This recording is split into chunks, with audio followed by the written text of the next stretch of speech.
Well, hey, those Nav Canada guys actually got back to me.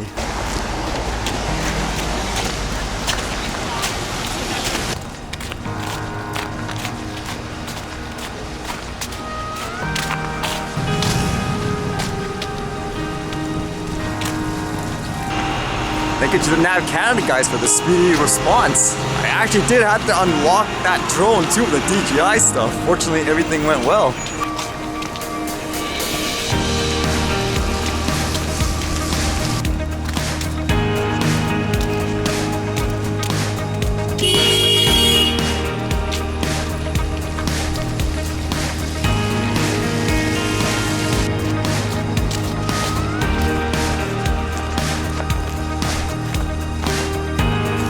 This is gonna be here for a while, huh?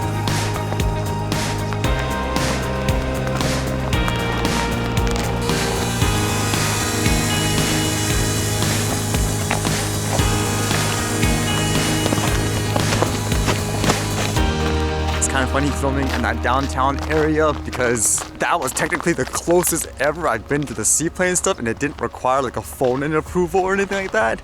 It's kind of weird, huh?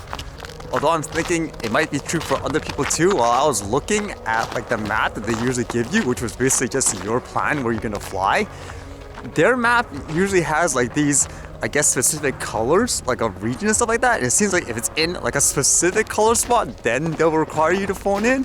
If not, then it'll be just like a regular, okay, thanks for alerting us, like go ahead type of thing. That's what I saw anyways. Okay, what did I read today?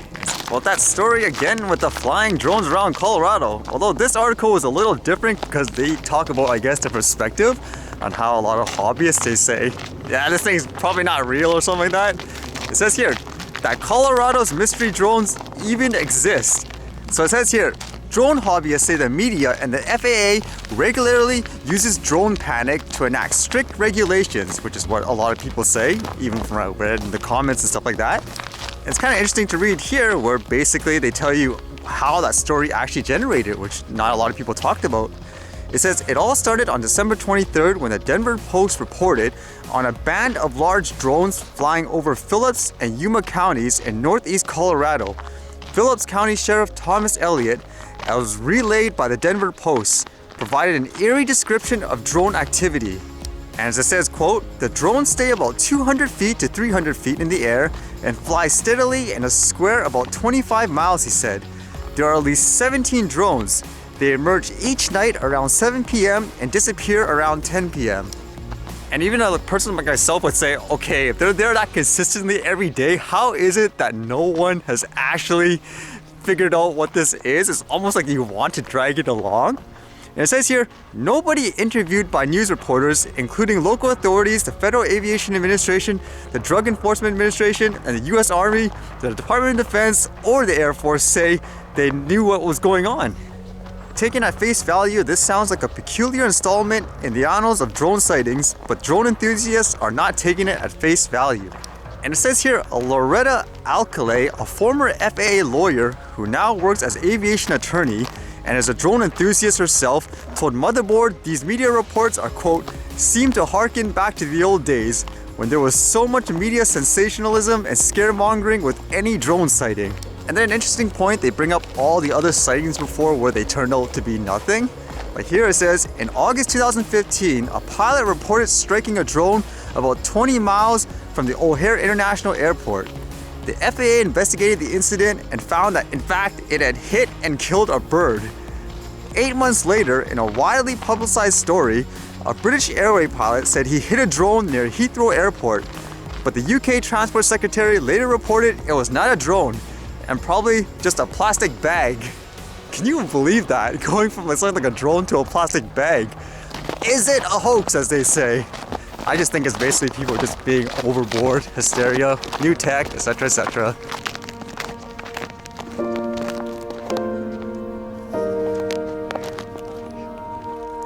They've stopped migrating.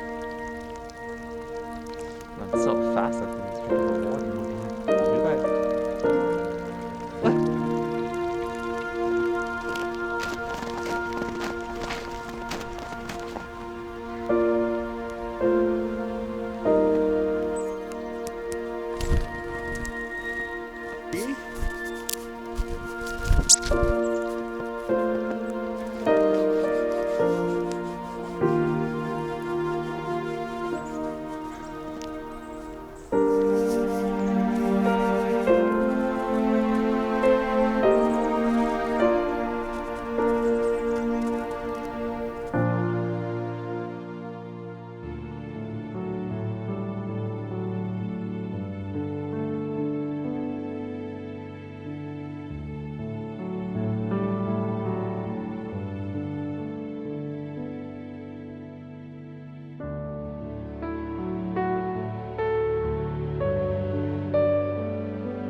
All right, see you guys later.